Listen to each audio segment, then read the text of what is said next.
අපේ අද මාතෘකාව නායය නැත්නම් භූවිද්‍යාවේදී අපි නායයන් කියන සංකල්පය හඳුනාගන්නේ ස්කන්ධ හයනය කියලා. ස්කන්ධ හයනය නායයන් දෙකම සමානයි.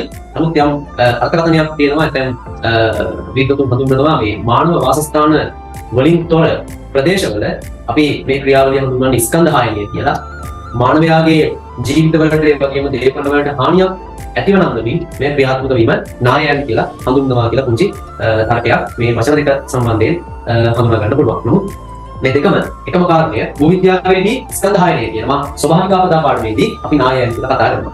ඒතර අපිට ඒකට දෙකකදී මේ කොටස මුණ ගැහෙනවා. ස්වභාවික ආපදා කියන ඒකකයේදී ඒ වගේම මූලික විද්‍යාව තුලත් අපිට මේ ඒකකය මුණ ගැහෙනවා. අපි බලමු නායයන් කොහොමද සිද්ධ වෙන්නේ කියලා. දැන් අපි දන්නවා මෞපාෂාණ ස්තරය කියන. මේක අපි දන්නවා ඕනෑම පාංශු ස්තරයක 15 කොටස වෙන්නේ මෞපාෂාණ ස්තරය.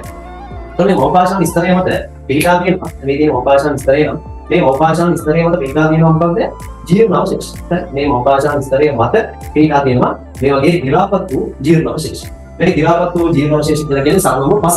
හරි. මෞපාෂාණය දිරාපත් වූ ජීර්ණ අවශේෂ සර්වම කියනවා පස. නේද?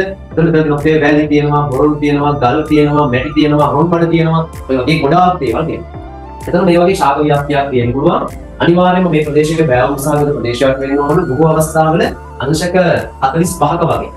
අංශක 45ක වගේ බෑවුම් සාගත ප්‍රදේශවල තමයි වැඩි වශයෙන් ලෝකේ නායයන් සිද්ධ වෙලා තියෙන්නේ. නමුත් ඊට වඩා අඩු බෑවුම් සාගත ප්‍රදේශවල නායයන් වාර්තා වෙලා තියෙනවා. එතකොට මේ ක්‍රියාවලියේදී සිද්ධ වෙන්නේ අපි නායයන් කියන මාතෘකාව වැඩිපුරම කතා කරන්නේ වර්ෂාව වැඩි වශයෙන් ලැබෙන කාල සීමාවන් වලදී. ඒකට හේතුව තමයි මේ පසේ පවතින සවිවරතාවය. සවිවරතාවය කියන්නේ විවර. ඒ වගේම පාරගම්‍යතාවය. ජලය උරා ගැනීමට ඇති හැකියාව.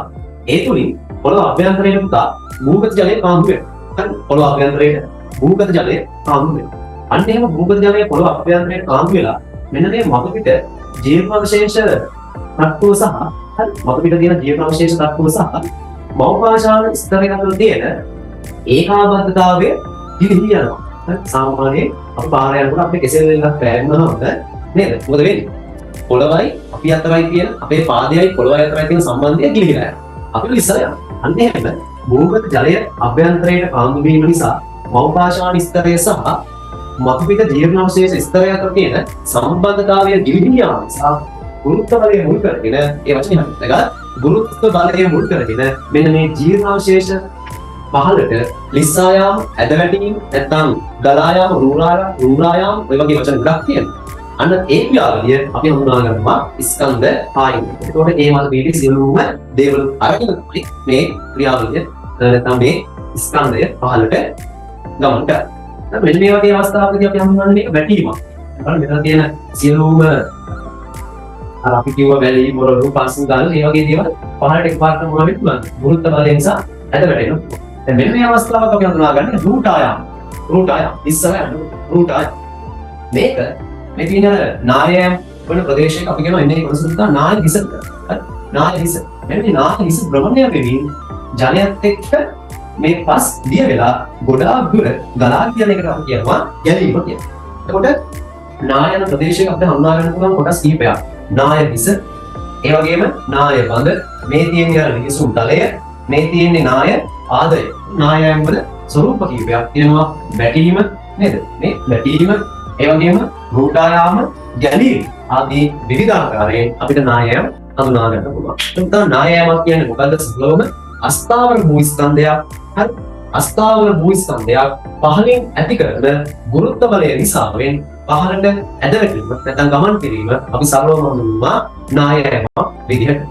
ආයෙත් අපි කියමු අස්ථාවර භූස්කන්ධයක් පහළින් ඇති කරන ගුරුත්ව බලය හේතුවෙන් එය පහළට ඇද වැටීම ගමන් කිරීම සරලවම අපි හඳුන්වනවා නායයමක් කියලා. ඇද වැටීම කියන්නේ එක ප්‍රභේදයක්, ගමන් කිරීම නිසා යාම වගේ කාරණා තවත් ප්‍රභේදයක්, ගැලීම ඒ වගේම රූරායාම කියන්නේ තවත් ප්‍රභේදයක්. ඒක මේ විදිහට මේකේ ප්‍රභේද තුනක් ඇතම අය මේකේ යම් සුළු වෙනස්කම් පදනම් කරගෙන ප්‍රභේද හතරක් විදිහට සාකච්ඡා කරනවා. ඉතින් මේ ඒකකය ගැන බොහොම කෙටියෙන් අපි කතා කරේ. දීර්ඝව කරුණු කතා කරන්න තියෙන පුතේ නායයන් වලින් භෞතිකව සිදුවෙන බලපෑම, ඒ වගේම මානව පරිසරයේ සිදුවෙන බලපෑම, නායයමක් කොහොමද අපි කලින් හඳුනාගන්නේ සහ නායයමක් මගින් ඇතිවන හානි වළක්වා ගන්න අපිට මොනවාගේ ක්‍රියාමාර්ගද ගන්න පුළුවන් කියන වගේ කාරණා ගොඩක් ගැන මේ ඒකකයේදී අපි කරුණු සාකච්ඡා කරමු. දැනට අපි මේ කතා කරන්නේ බොහොම සරලව නායයමක් කියන්නේ මොකක්ද කියලා. මම හිතනවා නායම් නැත්නම් ස්කන්ධාංගය. නායම් නැත්නම් ස්කන්ධාංගය පිළිබඳව ඔයාලට පුංචි හරි අවබෝධයක් මේ වීඩියෝ එකෙන් ලැබෙන්න ඇති කියලා. මොකක්ද එනවා නායමක් කියන්නේ අවසාන වතාවට කියනවා අස්තර ස්කන්ධයක්